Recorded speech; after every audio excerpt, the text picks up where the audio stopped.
All right, well, let's get started. We'll start with Pete Sweeney. Go ahead, Pete. Morning, Pat. I was curious with Andy Reid. You largely treat training camp as a laboratory to try out new things, throwing motions, concepts, and whatnot. And I just was wondering if you could elaborate on that process. Is it something where you talk pre with coach, okay, I'm going to try this today, or is it something where Andy says, okay, you have free reign to kind of try whatever you want, and we'll see how it turns out? It's not necessarily free reign to try out everything I want, but we do discuss things, and if we try things, if I do something one way, we ask Coach Kafka, Coach Bieniemy, and Coach Reid ask me why I did that, if I want to try it this way and do different things. And so I think it's just more of a focus on me trying what's out there, going for the shot play, maybe when it's a little contested. And then if we have success with it, then we can take it to the season. If we don't, we can kind of learn from it and move on into the next progression. Let's go to Nate Taylor. Go ahead, Nate. Hey, Patrick, what's impressed you so much so far with working with Nick Keizer? And when you guys do roll out new concepts to try, what is the reaction from the rest of the guys when you know that you guys are doing something new for maybe the first time in camp? Yeah, with Keizer, I think what's impressed me the most is just the way he's able to correct things and do things the right way the next time, and then have success with some of the different stuff that he's learned from Travis and some of those guys from last year.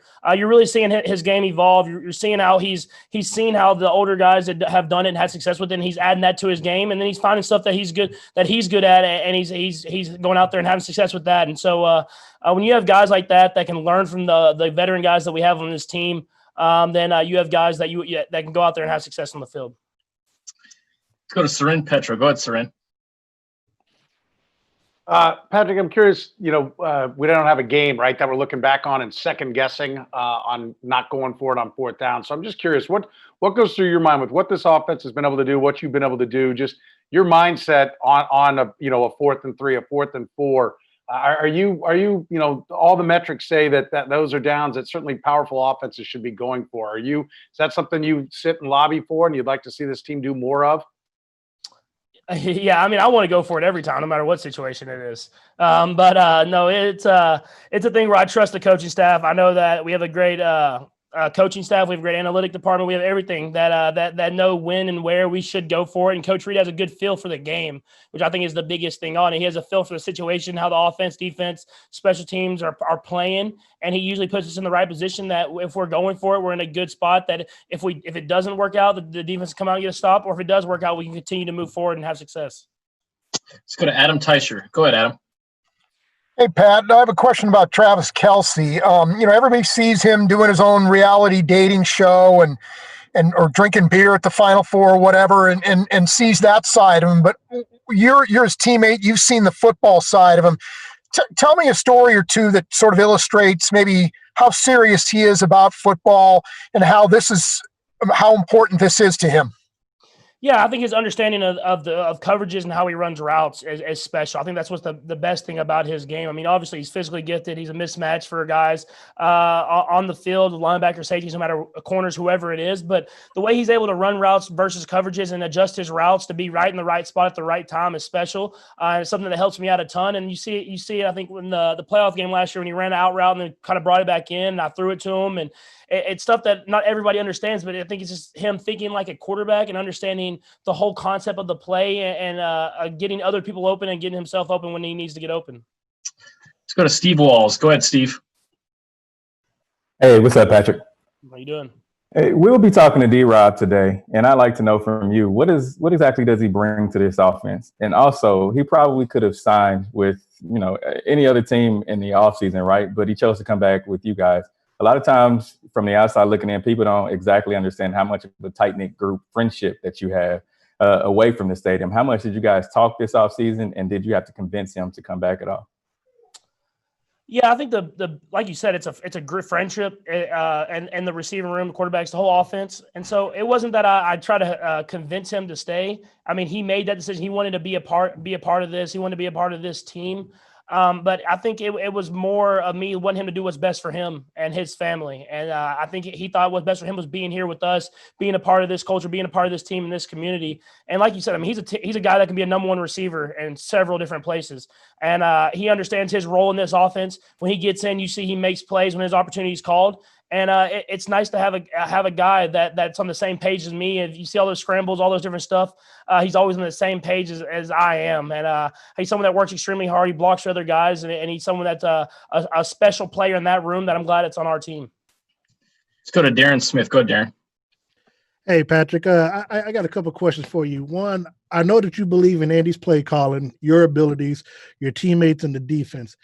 That said, this is a serious question. Can you credibly convince me why, if you all are hitting on all cylinders, why you all can't finish the job that the Patriots didn't in 2007 to go 19-0? Yeah, I mean, it's in theory. I mean, you feel like you can. I mean, every single year you feel like you can win every single game. I think it comes down to how you deal with adversity throughout games and throughout the season. I think that's the biggest thing of trying to go 19-0 and trying to do those special things and be a team that the first team that would to ever go undefeated for 19 games and win all that. But it's more than just play calling and players. It's about a team and the culture that you have and how every single week, every single day, every single opportunity you accept that challenge. And I feel like that's where it gets lost at. I mean, our goal is to take it one game at a time, one day at a time, one play at a time. And we're going to try to do that every single day and hopefully put ourselves in chances to win every single opportunity that we get. Looks like we've got three more. Let's go Harold, Sam, and then Soren to finish it. Go ahead, Harold. Hey, Patrick. Hope you're doing well, man. When it comes to, I got the shot of you and Andy Reid kind of talking for like a good solid minute and a half during stretch. And I just want to know, what is it like to have those conversations with Andy every day, what you guys get into, and how has he let you grow and evolve? Not just on the field, but, kind of off the field as a man and everything, especially in this different offseason that we've had.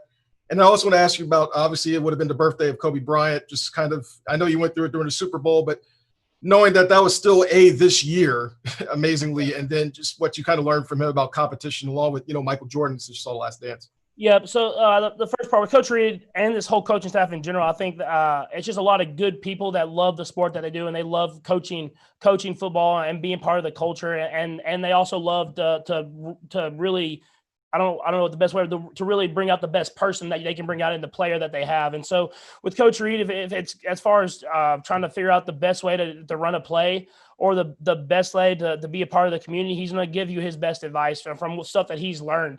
And I think when you have someone that you trust that is going to do that for not only just the betterment of themselves, but the betterment of the people that they're talking to, that you can trust that their words mean more and that they are in the best interest of you. And then with Kobe and it being his birthday, I mean, obviously the player on the court, the mentality that he had, the Mamba mentality of attacking every single day, attacking every single rep, treating practice like it's game day, treating film session like it's game day. But also you saw after his career, the way he treated his family and the way he brought up everyone around him. I think that's just the mentality you have to have in everything. Every single thing you do is that you're going to attack every single opportunity you have to be a person and a player with the greatest amount of effort to be the best you can. Let's go to Sam. Go ahead, Sam. Hey, Patrick. Hope all's well. You've talked about just how much you enjoy the game, but for this specific part of the year for training camp, what is it you enjoy about this process? I think the biggest thing I enjoy is the challenge of every single day. I think when you're in training camp, it's not you're not getting the looks that you might expect. You're not getting the perfect look for the perfect play where you get to throw it to this guy and we've schemed it up perfectly for this. It's a challenge every single day. And then when you have a defense coordinator like Spags, he's trying out different stuff. He's trying out different looks, and it's making it challenging for the offense. And so for me, it's about going out there every single day, having your highs, having your lows, and having to grind through and try to figure out the best way to be better the next day. Let's go to Soren for the last one. Go ahead, Soren.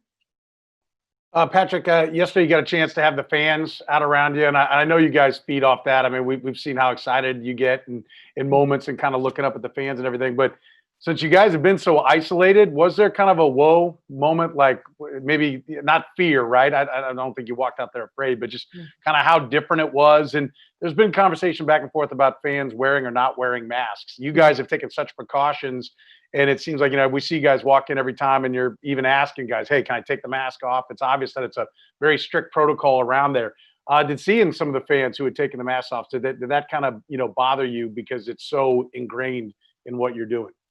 Well, yeah, the first part of it, I think, with having the fans there, I think it kind of gave you another energy of just being out there, the fans cheering, you getting to see them. I mean, the passion that they have in Chiefs Kingdom is unmatched, and so it was awesome to be out there and be a part of that. I mean, it really did got me going. You can see me getting hyped up, and Chris Jones running out there hyping up the crowd and everything like that. And another part was, I mean, I think there was only 2,000 people there, but it was loud, and I was pleasantly surprised by that. I mean, so hopefully when we get to the stadium even more and more full, then it'll keep being loud. You'll get that Arrowhead Stadium feel. And then the second part, for the most part, when I looked up, I saw people with masks on. I mean, obviously there were certain people that didn't have masks on. I think people saw on videos and stuff like that.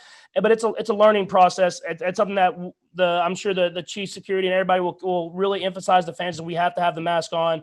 If you're not eating or drinking, you put the mask on, and not only for yourself, but for the people around you. So everybody feels safe when they come into Arrowhead Stadium. And I think that's what that practice was for. And then the next week, whenever we have people at the stadium, is we're going to kind of get those protocols, getting used to those different stuff so that we can go into the season and have people there and have the support of Chiefs Kingdom. Patrick, we appreciate the time today. Thank you. Thank you.